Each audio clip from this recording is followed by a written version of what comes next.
At our anniversary dinner, with our closest friends watching, my wife raised her glass and said, "To the man who taught me what love is, even if it was all a lie." Then she slid divorce papers across the table. What she didn't know? I had a video ready to play, footage from the lake house security camera she swore had never worked. Her plan was to humiliate me. Instead, I exposed everything. And what happened next? Shattered more than just our marriage. What happened next was rather unexpected. I will tell you everything. First, let me thank you for your continuous support. If you love stories like this one, support us by subscribing to this channel and comment where you are watching us from. It will be great to hear from you. Now let's jump into the details of what happened. They say a man knows when he's truly loved. I believed that once. Believed it with the kind of naive certainty that only a man who's never been betrayed can afford. My name's Marcus Dean. I run a modest contracting business out in Virginia. Nothing flashy, but enough to keep the lights on, enough to put my daughter through college, and enough to give my wife, Lena, the kind of life she said she always dreamed of. Or so I thought. Lena and I met when we were both in our early 30s. I was fresh off a messy breakup with a woman who never really saw me, and Lena, she saw me too well. We met at a charity auction my buddy had dragged me to. I was out of place, still in my work boots, still smelling faintly of sawdust and oil, while she looked like she'd stepped out of a damn catalog, slick black dress, red lips, and a confidence that made every man in the room straighten up a little. She walked right up to me, tilted her head, and said, "You look like you hate being here." I remember laughing, a little awkward. That obvious? Painfully. She smiled, then stuck out her hand. "Lena." "Marcus." And just like that, the air shifted. We were inseparable after that. She was sharp, sarcastic, beautiful, and made me feel like I was chosen. She listened when I talked about my dad's old tools, laughed at my awful impressions, and always touched my arm when she passed. Small things that made me feel seen. At least at first.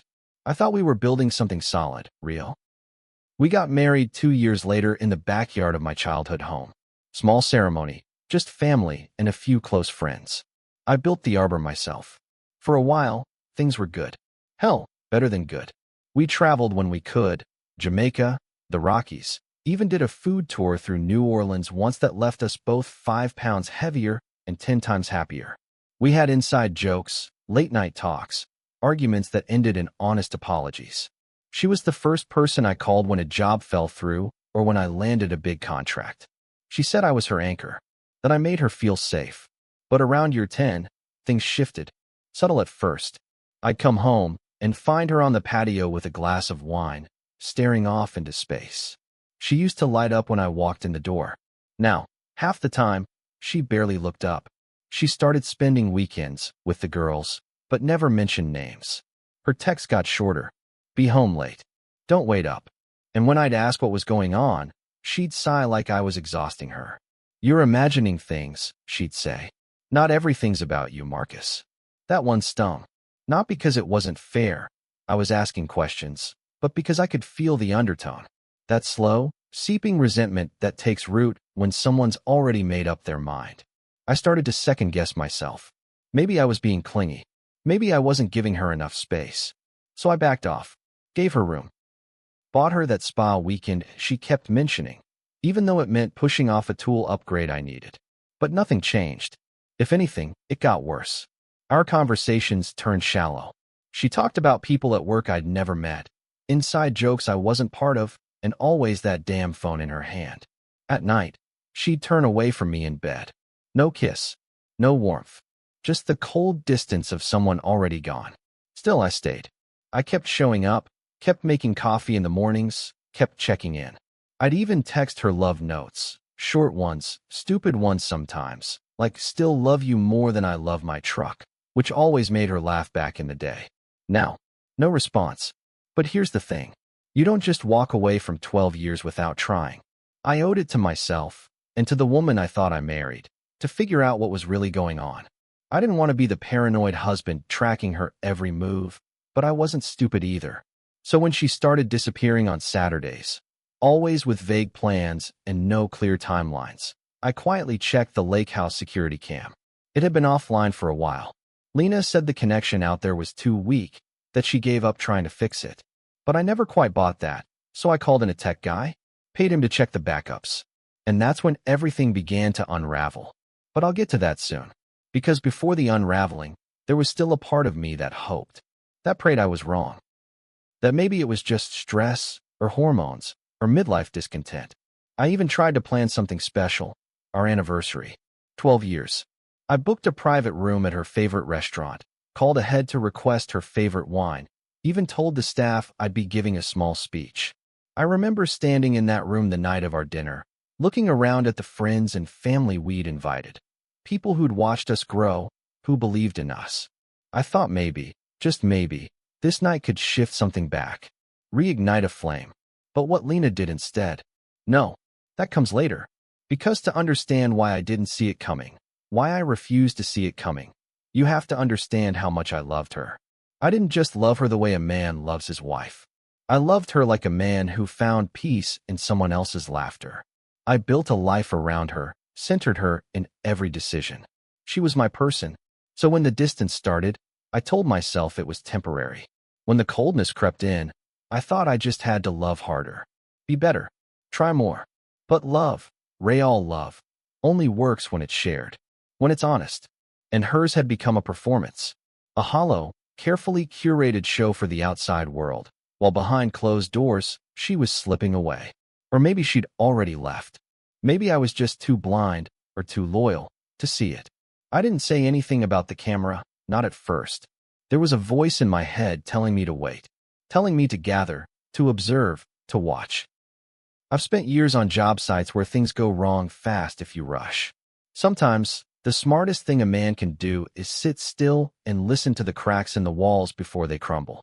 So that's what I did with Lena. I watched her. There was one Saturday in particular I remember. She left the house around 10 in the morning, dressed up more than usual. Said she was meeting Claudia, her coworker, for a spa brunch.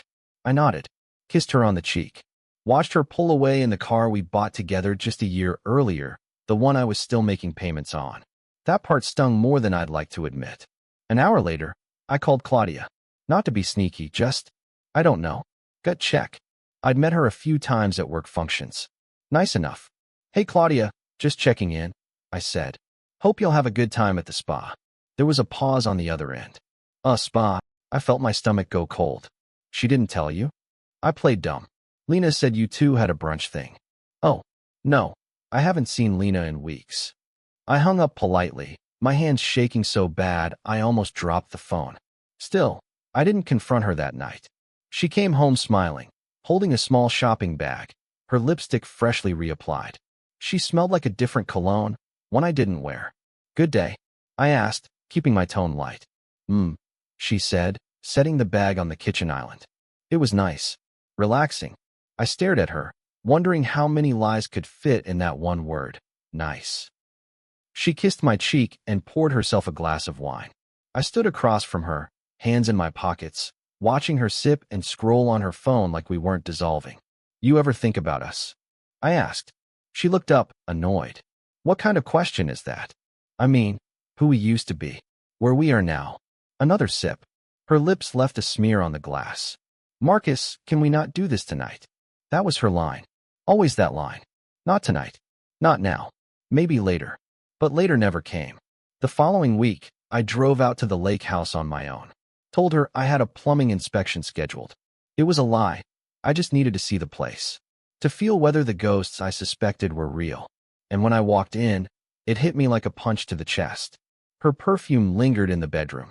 A different brand of toothpaste was in the bathroom. There were 2 coffee mugs in the sink, and a condom wrapper in the trash. I sat down on the edge of the bed and stared at my hands for a long time. I'd built that house for us. I installed the wood beams with my own 2 hands. Picked every tile in the bathroom.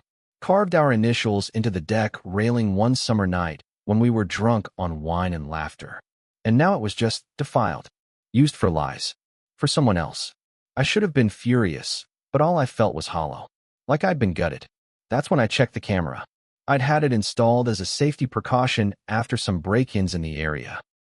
Lena always complained it was paranoid, and eventually claimed it stopped working. I believed her. That was my first mistake. But when I checked the device, the blinking light was steady. The feed had been disconnected remotely, but the footage had still saved to the backup cloud. She didn't know about the backup. I remember sitting there in the den, laptop open, watching the thumbnails load. One by one, dozens of files. Some nothing, just deer wandering by. The wind moving through trees. But then I saw her, Lena, walking hand in hand with a man I'd never seen before. Laughing, pulling him close. Then a clip where they kissed against the wall of my house. My house. My ears rang so loud I couldn't hear anything else. I watched in silence, jaw clenched, hands trembling, while she curled into him on the deck we built together, like she belonged there. Like he belonged there. I didn't cry. Not then. Something inside me locked up, like a switch flipped. Pain gave way to calculation. I didn't tell anyone. Didn't confront her. Not yet. Instead, I called my lawyer. And I planned. Because if she was going to lie to my face, if she was going to spend months crafting this illusion of distance while secretly nesting her betrayal in a place I built, then she was going to learn what it felt like to be exposed. I didn't want revenge, not at first. I wanted clarity, truth. But what I found changed everything. I spent the next 2 weeks pretending. I smiled when I had to.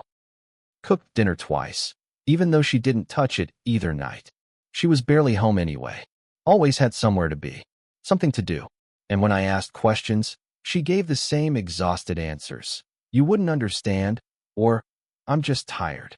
I almost admired the performance. The gall of it. How easily she could look me in the eye and talk about our future, vacations we'd never take, home projects she had no intention of finishing, while knowing she had one foot out the door and the other in another man's bed. Then came the moment that told me everything I needed to know. She brought up our anniversary. I was thinking, she said one evening, casually over her wine. We should do something big this year. Something elegant. Classy. I raised an eyebrow. Really? She smiled. Yeah, you've been working hard. You deserve a celebration. She booked the venue herself, our favorite restaurant downtown. Said she wanted it to feel intimate but upscale. Called friends. Reached out to family. It was the most involved I'd seen her in anything related to us in months. But there was a tension underneath it. A rehearsed sharpness in her voice. Like she was already writing the final scene in her head and couldn't wait for her cue. That's when it hit me. She wasn't planning a celebration. She was planning a stage. Something about her sudden enthusiasm felt off. Too calculated. Too well-timed, given how cold she'd been for so long. That's when I started paying attention to the words she didn't say. The glances she gave me when she thought I wasn't looking. The texts she typed and deleted at the dinner table. I knew that look.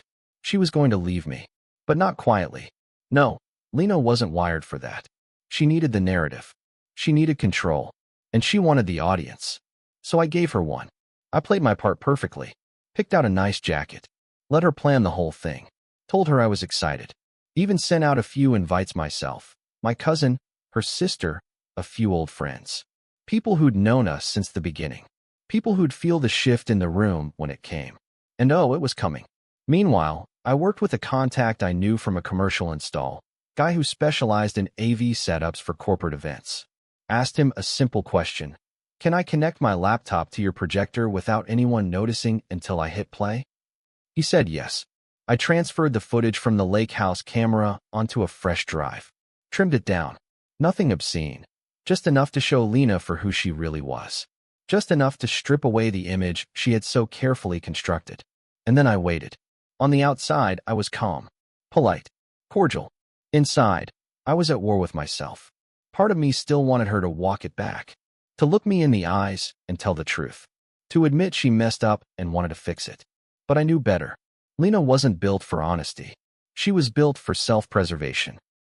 The night of our anniversary came faster than I expected. I stood in the mirror that evening, adjusting my collar, staring at a man I barely recognized.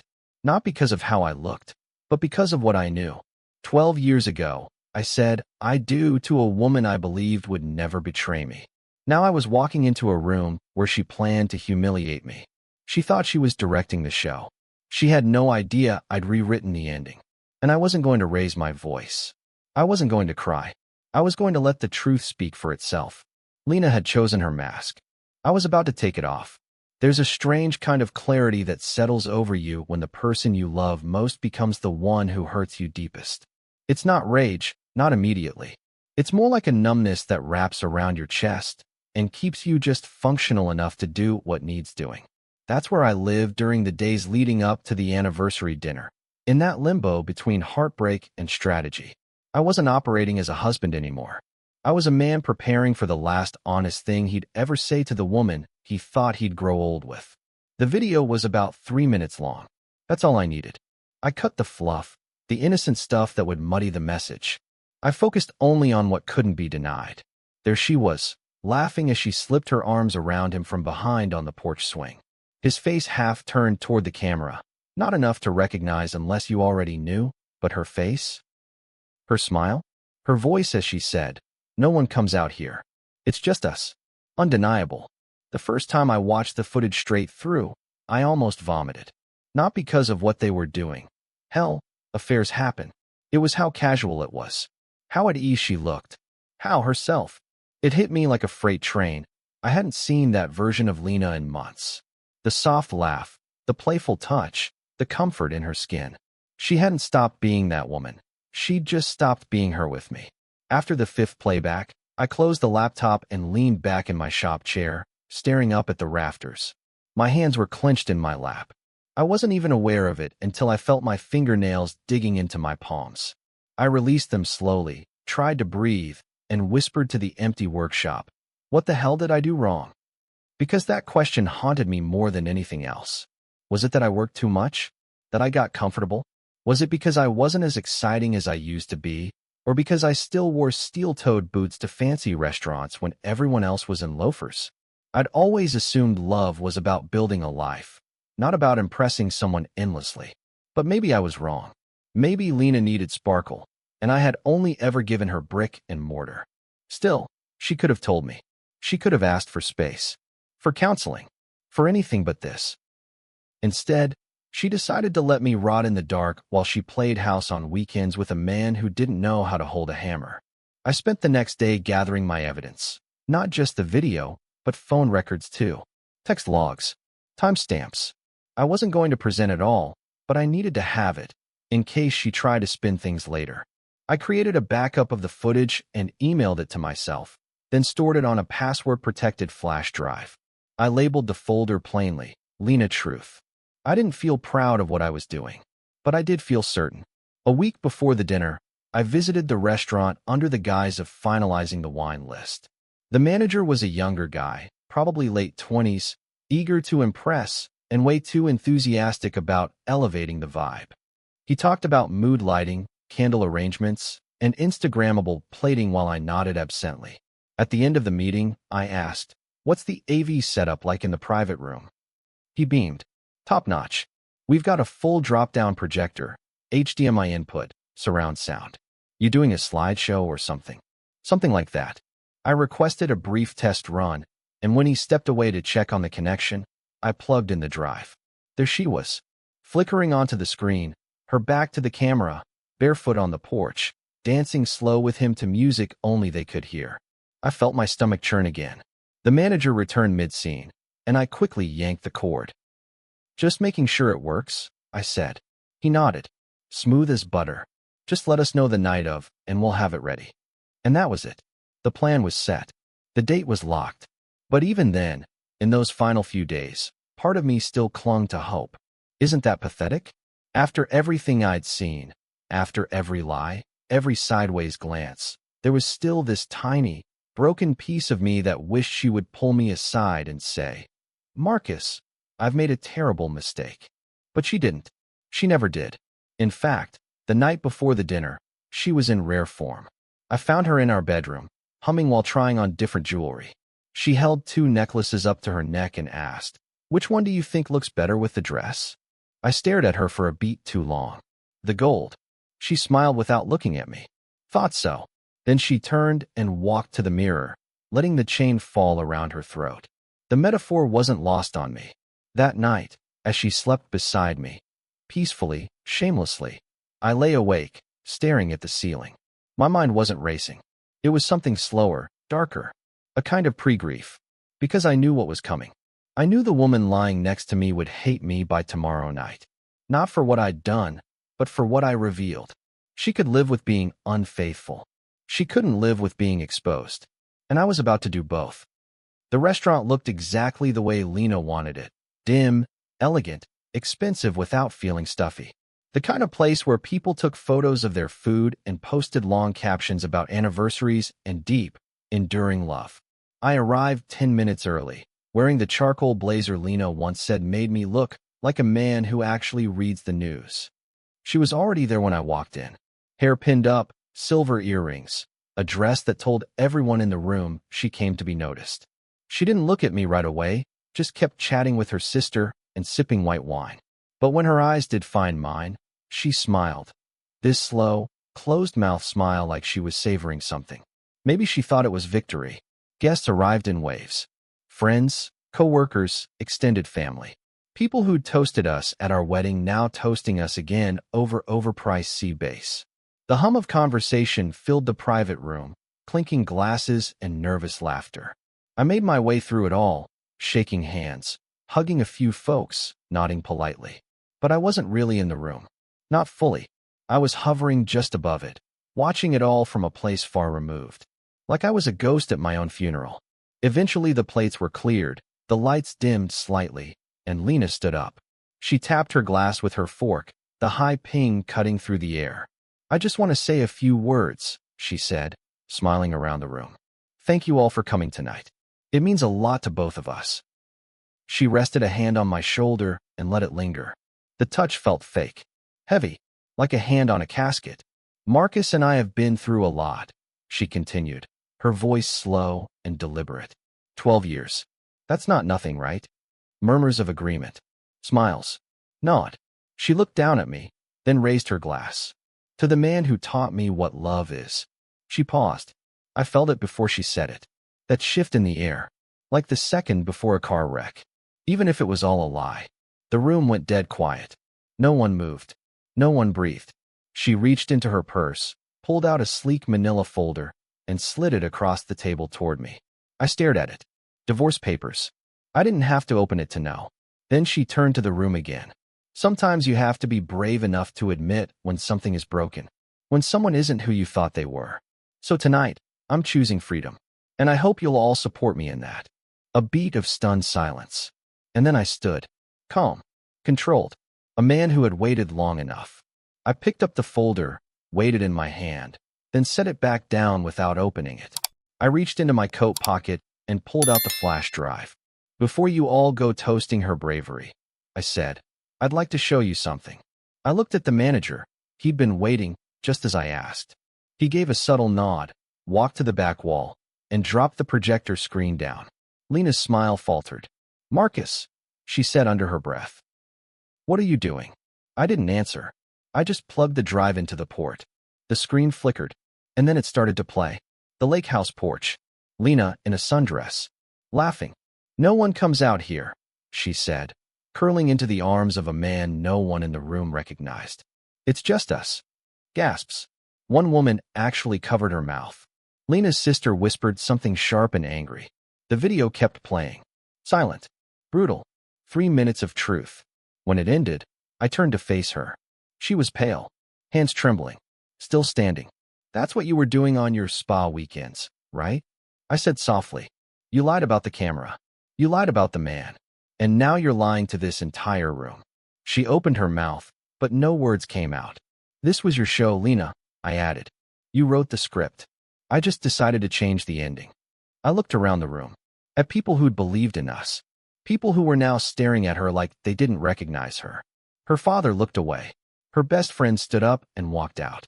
Lena finally found her voice. "You're a vindictive bastard." "No," I said. "I'm a man who deserved better." Then I walked out. I didn't stay for the awkward goodbyes. I didn't collect the folder. I didn't turn back to see if she cried. I had nothing left to give her, nothing left to prove. I didn't go home that night. I drove past our street, past the grocery store we used to stop at after Sunday hikes, past the diner where she once held my hand across chipped formica and said she never wanted a life that didn't include me. I ended up at a cheap motel off the highway, the kind with scratchy sheets, buzzing lights, and a front desk clerk who didn't ask questions. That suited me fine. I didn't want kindness. I didn't want sympathy.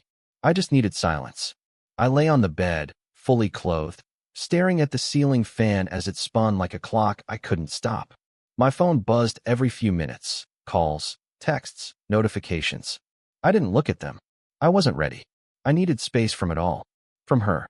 From the moment I stood in that room and watched the mask peel off her face in front of the very people she once performed for. And yet, even in that silence, I wasn't at peace.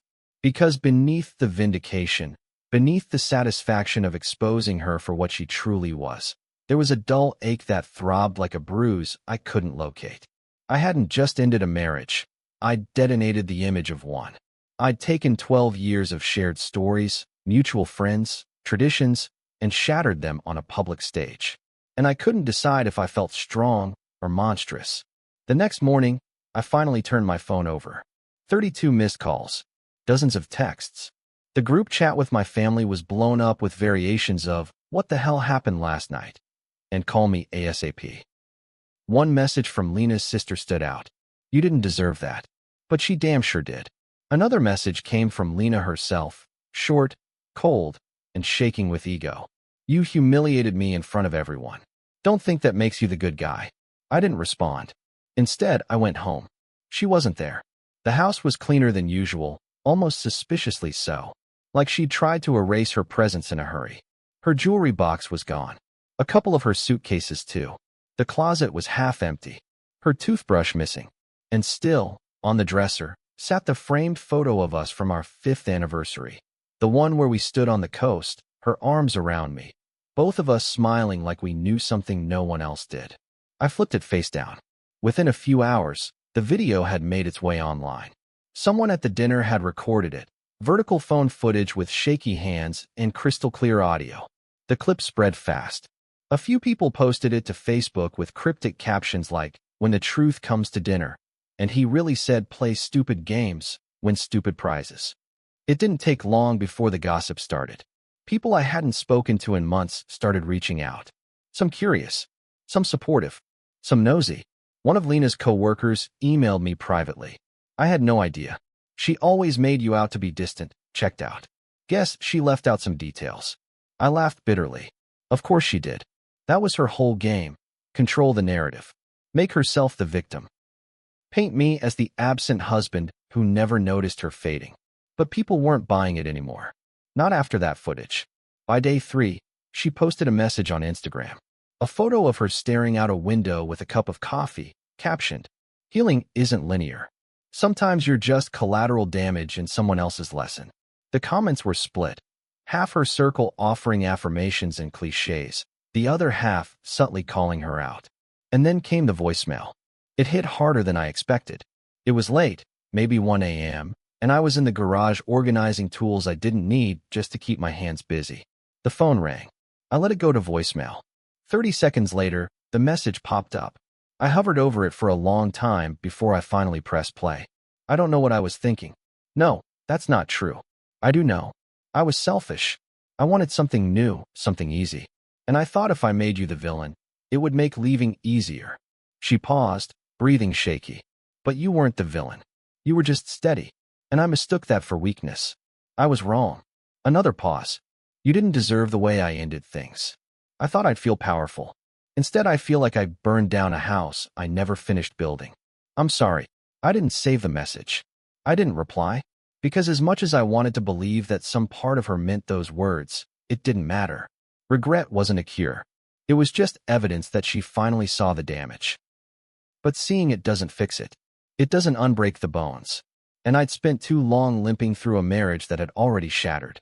Later that week, my buddy Daniel, one of the few friends who stuck close through everything, came by with beers and silence.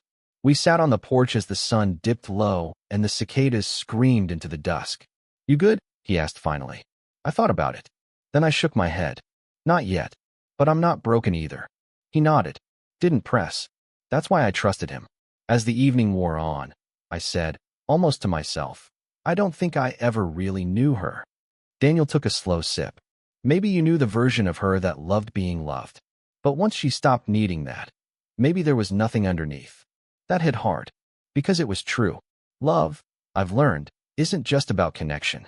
It's about capacity. And Lena's capacity for truth, for discomfort, for loyalty, it ran out the minute she had an easier option. The minute being honest became less appealing than being adored by someone else. Still, the hardest part wasn't the betrayal. It was realizing that even after everything, some part of me still missed her laugh. That's the thing they don't tell you about heartbreak. It's not clean. It doesn't cut in a straight line. It lingers in stupid places. The coffee mug she always used, the song that played on the radio, the way her perfume still clings to your damn truck seat weeks later. But even in the ache, I stood by what I did. I hadn't embarrassed her. I'd revealed her. And she gave me every reason to do so. It had been 2 weeks since the dinner. 2 weeks of relative quiet on my end. No responses, no explanations, no backtracking. I didn't do interviews. I didn't correct the online narratives. I didn't drag her name through the mud in retaliation. I just stopped participating. And that silence spoke louder than anything else I could have said. People filled in the blanks themselves. They saw the video. They saw the truth. And they saw her. But Lena? She couldn't sit in the quiet. She never could. For her, silence wasn't peace. It was erasure. And nothing terrified her more than becoming irrelevant in the story of her own undoing. So she started reaching out, not to me directly anymore, but to others. Mutual friends. My coworkers. Even my mother. It was subtle at first. A text here, a hope you're well message there. But the intent was clear.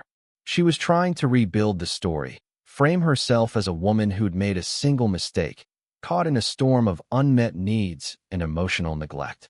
A woman whose husband was emotionally distant, who didn't notice her pain. Classic. I ignored it. Until one afternoon, when I came back from a job site and found her car parked in my driveway. Not outside. Not down the street. My driveway. I didn't go inside. I stood next to my truck and waited. Eventually, she opened the front door and stepped out. Wearing one of the old sweaters I used to love on her, holding a box of what looked like photo albums and leftover trinkets from our bedroom. We stood there, staring at each other in the late afternoon heat. She broke first. Marcus, I just wanted to return a few things. That's all. You could have mailed them. She bit her lip. I thought maybe we could talk. I folded my arms. You thought wrong. Her eyes flared. You made me look like a whore in front of everyone I know. You couldn't just leave quietly. There's nothing quiet about the way you tried to humiliate me, I said calmly. You handed me divorce papers in front of a dozen people and called me a liar. You didn't leave me quietly either, Lena. You just thought I wouldn't fight back. She stepped closer, voice rising. I was hurt. You didn't see me for years. You treated me like furniture, comfortable, dependable, boring. You made me feel invisible. Then you should have said something, I snapped. You should have told me you were unhappy. Not dragged some stranger into my house and lied to my face for months. She blinked hard. You think this was easy for me? No, I said, voice low. I think you wanted it to be clean. You wanted to be the hero in your exit. You wanted to make me the villain so you could walk away guilt-free. But life doesn't work like that. She was quiet for a moment, eyes searching mine. Then, for the first time since that night, her voice softened. I didn't expect the video. I didn't expect the affair. We stood there, the air thick with everything we didn't say for years. Then she asked something I didn't see coming. Do you hate me? I paused. I don't think I do, I said honestly. But I don't trust you. And I don't think I ever really knew you. That landed like a slap. She staggered back a step, like she'd been physically hit. She set the box down gently on the porch. I hope you find peace, Marcus, she said. I already did. The minute I stopped pretending this could still work. She left without another word. But that wasn't the end of it. 2 days later, I got a call from Lisa, a woman we both knew casually through community events. She sounded hesitant. Marcus, I don't know if this is my place, but Lena's been telling people you were emotionally abusive, that she had to leave because you controlled her and isolated her. I sat on the edge of my bed, jaw clenched. She's trying to rewrite the story, I said. Lisa hesitated. Well, it's not working. People saw what happened. And most of us, we're not buying it. The next morning, a friend from Lena's yoga group reached out anonymously through Instagram. She forwarded screenshots of messages Lena had sent to the group chat. her playing the victim, twisting the narrative, trying to convince them she'd only cheated after I refused intimacy for over a year. Lie after lie. But the tide had turned. The same people who once gushed over our anniversary posts were now questioning everything they thought they knew about her. One even commented on her latest selfie. Funny how you weren't this sad when you were dancing on someone else's deck. I didn't engage. I didn't need to. Her world was crumbling without my help. The real breaking point came 1 week later, at a mutual friend's birthday barbecue. I didn't know she'd be there until I showed up and saw her standing by the cooler, talking to 2 women I barely recognized. Her smile faltered the second she saw me. She stiffened, turned back to her conversation like I wasn't there. I could have left. Instead, I walked in. Daniel saw me and came over, clapped me on the shoulder. Glad you showed. A few other folks waved me over, asked about work, offered subtle "you good?" nods that I appreciated more than I could say. Lena watched all of it from across the yard, her lips tight, her body language shrinking more with every kind word that came my way. At one point, she tried to engage a group by the fire pit. I overheard snippets, talk about healing and gaslighting and how complex breakups can be. But no one was biting. They weren't rude, just detached. They'd seen the tape. They'd seen her. That's when her mask finally cracked. She left early. No big goodbye. No attention-seeking exit. Just quietly slipped away. I watched her go, not out of cruelty, just to remind myself that she wasn't someone I needed to chase anymore. That was the moment it really hit me. She wasn't powerful. She was just loud. And now, without her audience, she had nothing left to stand on. It was a Wednesday afternoon when Lena showed up at my office. I was in the back, reviewing some layout plans with my lead foreman, when Janice, the front desk manager, buzzed in through the intercom. "Marcus," she said slowly, "your ex-wife is here." Those 4 words hit like a small earthquake. I wasn't expecting to hear them. Not that day. Not ever again, if I could help it. Still, I didn't hesitate. "Send her in," I said.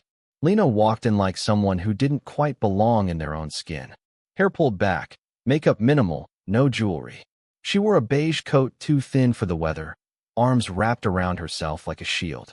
Her face had changed in just a few weeks. Less polished, less performed. I gestured toward the chair across from my desk. "Sit." She did. For a moment, neither of us spoke. The silence was thick, not angry, just heavy with history neither one of us knew what to do with anymore. "I'm not here to beg," she said finally. I leaned back in my chair. "Didn't think you were. I'm also not here to fight." "That's good. You'd lose." That made her smile, faintly, but it didn't reach her eyes. She looked down at her hands, twisting a ringless finger. "I moved in with my sister," she said quietly. "Sold the car. I'm taking the bus now. Do you believe that?" "Doesn't matter if I do." She exhaled slowly. "He's gone, by the way. The guy from the lake house." I nodded once. Figured he would be. He said I was too much. That I came with too many complications. I didn't say anything. What could I say to that? She kept talking. "My sister says I should be mad at you. That you exposed me in the most humiliating way possible. But I think the worst part is, I'm not.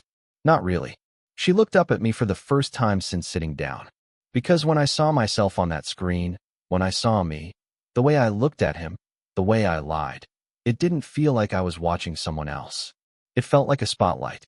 And for the first time, I saw how ugly I've become. The office was quiet. The kind of quiet that makes you wonder if the building's breathing. I watched her carefully. Not with hate. Not even with anger. Just detachment. "Why are you here, Lena?" I asked. She hesitated. Then, finally, "Because I needed to say it to your face. I needed you to hear me say the words, not just type them or leave them on a voicemail." "Say what?"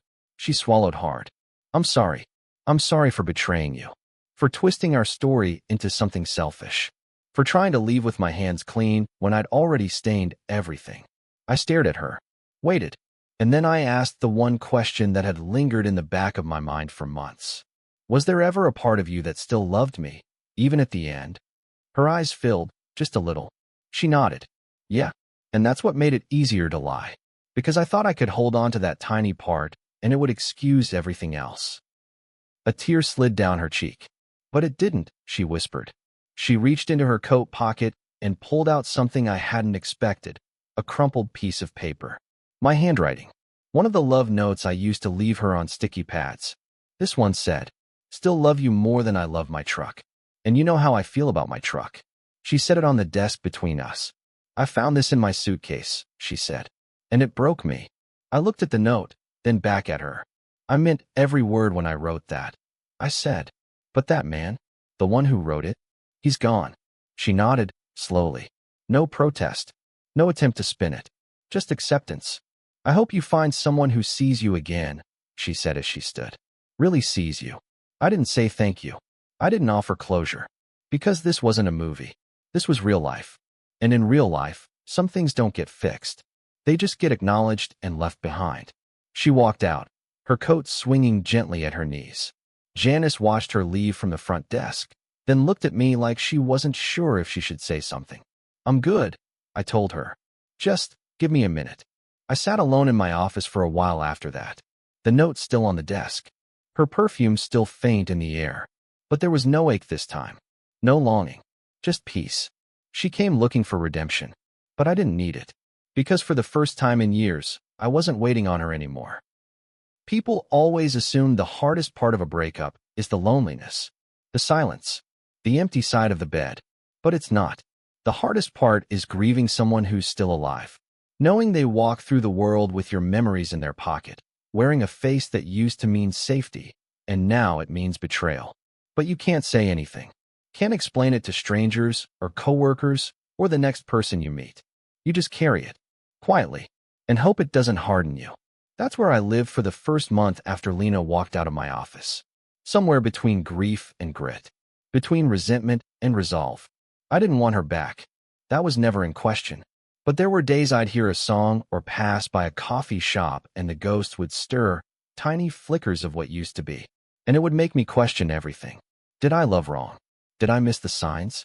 Could I have changed anything? But over time, those questions lost their bite. Because I started remembering the details. The quiet sacrifices. The nights I stayed up late fixing a busted pipe so she wouldn't wake to a flooded bathroom. The anniversary dinners I planned when she barely looked up from her phone. The way I kept showing up, patient, consistent, loving, even when the warmth in her eyes had cooled. I didn't love wrong. I loved someone who stopped loving me and didn't have the courage to say it out loud. That's not on me. That's on her. I talked with my lawyer and finalized the paperwork. Split everything clean. She got what she asked for, and I didn't fight it. I didn't need revenge in the courts. I'd already made peace with the only justice that mattered. The truth had been seen. And it changed everything. Not just for her, but for me. Because here's what no one tells you about starting over in your 40s. It's quieter, yes. But it's also clearer. You don't waste time with half-truths and lukewarm apologies. You don't second-guess your own worth just because someone else couldn't recognize it. You learn how to stand still in your own value and wait for the people who see it. I started hiking again. Something I hadn't done since year 3 of our marriage. When she said it was too hot and too dusty, and we stopped going. But out on the trail, with dirt under my boots and sun on my back, I felt like myself again. Not Marcus the husband. Not Marcus the contractor. Just me. Some people tried to set me up. "You need a rebound," one friend said. "Get back out there, man. Show her what she lost." But I wasn't interested in proving anything to anyone, not even her. Because I already knew what she lost. Me. The man who built her a future from scratch. The man who held her in the dark and kissed her flaws without flinching. The man who stood by her until the very moment she pushed him off the stage. And still, even after everything, I don't hate her. I hate what she did. I hate the choices she made. But I don't wish her pain. Because pain changes people. And maybe now, she'll finally grow into the woman she always pretended to be. But I'm done waiting for that to happen. A few weeks ago, I ran into Lena's sister at the grocery store. She looked at me for a long moment before finally speaking. "She misses you, you know." I nodded politely. "I know. She says she'd do anything to go back." I gave a sad smile. "But we don't get to go back. That's the price of betrayal." She hesitated, then said, "She's not doing well." "I hope she finds peace," I said. But I'm not her answer. And that was it. That's where I left it. Because some people don't deserve the second chance they're asking for. Not because you're bitter, but because you've finally learned to protect your peace. I stood on my back porch last night, the same porch where we used to sip wine and plan out renovations we never finished. The wind was cool, the sky clear, and for the first time in a long while, I didn't feel angry, or sad, or betrayed. I felt done. Not broken, not hollow, just done. I gave her 12 years. 12 solid years of real, flawed, devoted love. And in the end, that love wasn't enough for her. But it was enough for me. Because it was real. And I'll never apologize for that. If you've ever been betrayed by someone you gave your whole heart to, I hope this story reminds you of one thing. Your love wasn't wasted. It was real, even if they couldn't honor it. Sometimes the most powerful thing you can do isn't fight back. It's walk away with your head high. If this hit home, share your story in the comments. You never know who needs to hear it.